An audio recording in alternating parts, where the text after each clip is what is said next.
वो चीज़ से सुबह का तो याद है तुमको, नाश्ता सुबह में क्या किया था वो तुमको याद है, 10 दिन पहले नाश्ता क्या किया था कोई याद नहीं है, और 6 महीना पहले तुमको बर्थडे में क्या मिला था बोलता चीज़ें तो एक ही थी। इसको कहते हैं शॉर्ट टर्म मेमोरी और लॉन्ग टर्म। ठीक है, तो हमें क्या करना होता है कि हम जो पढ़ रहे हैं, जो चीज़ है वो ये है कि जो हम पढ़ रहे हैं उसको हम अभी जो पढ़ते हैं वो हमारे शॉर्ट टर्म मेमोरी में जाता है, लेकिन अगर उसको वो हमारा मोटिव, हमारा उद्देश्य क्या है कि हम उसको लॉन्ग टर्म मेमोरी में जाएंगे। हम जो पढ़ें तो अभी जो पढ़े हमको 6 महीने बाद याद है, यही उद्देश्य है ना।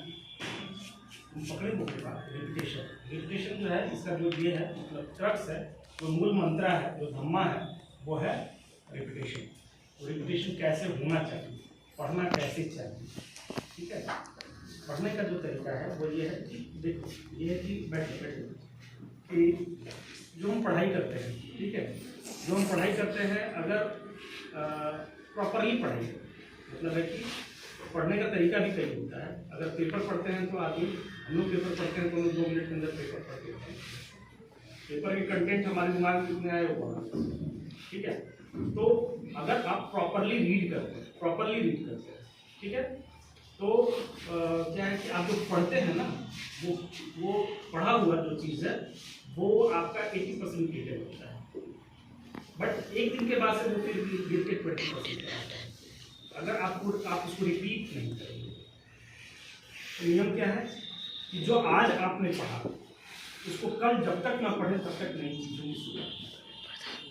ठीक है, आपको अपनी कैपेसिटी भी पता होनी चाहिए कि आप रीड आउट कितना करेंगे, मतलब है कि आप 2 घंटे में कितने पेजेस पढ़ सकते हैं वो आपको पता होना चाहिए। अगर 1 घंटे में 10 तो 20 पेज आप पढ़ सकते हैं, तो नेक्स्ट टाइम जब आप शुरू करेंगे तो 20 पेज जब तक न पढ़ें अगला चीज़ न शुरू करें, और जब दूसरे दिन आप पढ़ना शुरू करेंगे तो वो 20 पेज जो है ना वो आप चाहेंगे तो जो है ना 2 घंटे में पढ़े हैं तो उसको 1 घंटे में।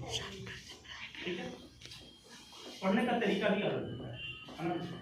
पढ़ने का तरीका क्या होता है कि हम लोग पढ़ते हैं अमूमन जो बहुत कॉमन पढ़ने का जो तरीका है वो ये है कि हमने पढ़ा